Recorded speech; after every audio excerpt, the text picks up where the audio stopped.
இந்த பொண்ணோட அக்காவோ பொண்ணு பார்க்க வரனால அந்த பொண்ணு சொல்றா, நான் நிறைய படிக்கணும், அதனால எப்படியாவது இந்த கல்யாணத்தை தடுத்துருன்னு. அப்ப அந்த பொண்ணு சொல்றா, நீ ஒன்னும் பயப்படாதன்னு சொல்லிட்டு பைக் எடுத்துட்டு வயலுக்கு நடுவுல போயிட்டு அங்க ஒரு கார் வரதை பார்த்துட்டு மாப்பிள்ளை வீட்டுக்காரன் வரான்னு சொல்லிட்டு உண்டிகோலை விட்டு அந்த பையனோட தலையிலே அடிச்சிடுறா. அதுக்கப்புறமா பக்கத்துல ஒரு வண்டி வந்து இந்த சாமியார் வீடு எங்கமா இருக்குன்னு சொல்லும்போது இந்த பொண்ணு கேக்குறா, நீங்க யாருன்னு. அப்ப அவங்க சொல்றாங்க, நாங்க தான் மாப்பிள்ளை வீட்டுக்காரவங்கன்னு. அதுக்கப்புறமா அந்த பொண்ணு மாத்தி அடிச்சிட்டேன்னு சொல்லிட்டு அந்த பையன்கிட்ட போய் சொல்றா, உங்களுக்கு எதுவுமே ஆகலையான்னு. அப்ப இந்த பையனும் ஒண்ணும் இல்ல, வண்டி மட்டும் மாட்டிக்கிச்சு தள்ளுங்கன்னு சொல்லிட்டு இவங்க ரெண்டு பேரும் சேர்ந்து வண்டியை தள்ளுறாங்க.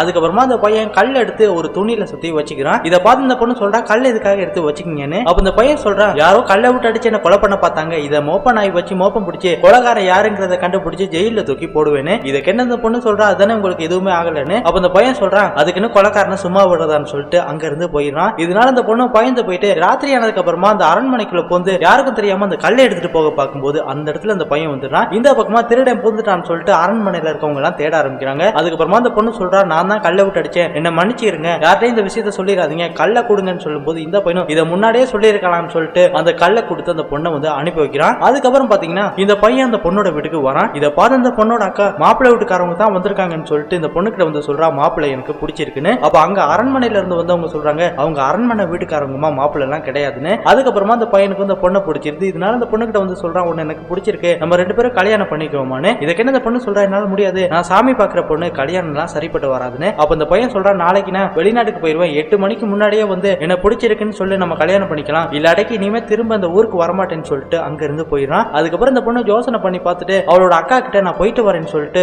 அங்க இருந்து கிளம்பி போக ஆரம்பிக்கிறா. அப்ப அந்த இடத்துல பூசாரி வந்து சொல்றாரு, கோயில் நகையெல்லாம் யாரோ திருடிட்டாங்கமான்னு சொல்லிட்டு கோயிலுக்கு கூட்டிட்டு போறாரு. அப்ப இந்த பொண்ணு அந்த நகையை தொட்டு பார்க்கும்போது உண்மையான நகையை இவங்க திருடிட்டு போலி நகையை வச்சிருக்காங்கன்னு சொல்லி தெரிஞ்சுக்கிறா. அதுக்கப்புறம் போலீஸுக்கு இந்த விஷயத்த சொல்லலாம்னு சொல்லி போகும்போது அந்த அரண்மனையில இருந்த வேலைக்காரங்க வந்து இந்த பொண்ணை நிறுத்தி எங்கம்மா போறேன்னு சொல்லும்போது இந்த பொண்ணு சொல்றா, நீங்க தானே நகையை திருடுனீங்க, நான் போலீஸ்ல போய் சொல்ல போறேன்னு. உடனே அவனுங்க இதை சொல்லிடாதன்னு சொல்லிட்டு எவ்வளவோ கேட்கறாங்க. ஆனா அந்த பொண்ணு கேட்கற மாதிரி இல்ல. உடனே இந்த பொண்ணு அடிச்சு கீழே தள்ளிடுறாங்க. அதுக்கப்புறமா அந்த பொண்ணு எப்படியோ அவங்கள்ட்ட இருந்து தப்பிச்சு அரண்மனைக்கு வரா. வந்து அந்த பொண்ணு வேலைக்கார ஆள்கிட்ட நடந்த விஷயத்தான் சொல்லி அவரை நான் பார்க்கணும்னு சொல்லும்போது உடனே அவன் கத்தி எடுத்து வயிற்றுல குத்தி எங்களையே நீ மாட்டி விட பாக்குறியான்னு சொல்லிட்டு இந்த பொண்ணு அந்த வீட்டுக்குள்ள போய் மறைச்சு வச்சுக்கிறாங்க. இந்த பக்கமா அந்த பையன் அந்த வேலைக்கார ஆள்கிட்ட வந்து சொல்றான், என்ன பாக்குறதுக்காக அந்த பொண்ணு வருவா, நீங்களே அதுக்குள்ள என்ன அனுப்ப பாக்குறீங்கன்னு. அப்ப வேலைக்காரனுங்க எல்லாம் சொல்றாங்க, சீக்கிரமா போங்கயா, உங்க அம்மா வெயிட் பண்ணுவாங்க, அந்த பொண்ணுக்கு உங்களை பிடிச்சிருந்தா வந்திருக்க மாட்டாளான்னு. அதுக்கப்புறம் அந்த பையனும் அங்க இருந்து கிளம்பிடுறான். இந்த பக்கமா அந்த பொண்ணு கத்திக்கிட்டே போறா. உடனே ஒரு ஸ்டூலை விட்டு அடிச்சு இந்த பொண்ணை கீழே விழுத்திடுறாங்க. அதுக்கப்புறமா அந்த பொண்ணை போட்டு அடி அடின்னு அடிக்க ஆரம்பிக்கிறாங்க. அப்ப அந்த பொண்ணு சொல்றா, என்ன விட்டுருங்க, இந்த விஷயத்தை யார்ட்டையும் சொல்ல மாட்டேன், கண்காணாத இடத்துல போய் நாங்க வாழ்ந்துக்கிறோம்னு சொல்லும்போது உடனே அவனுக்கு இறக்கமே இல்லாம மண்ணை போட்டு மூடி இந்த பொண்ணையுமே கொன்னுடுறானுங்க.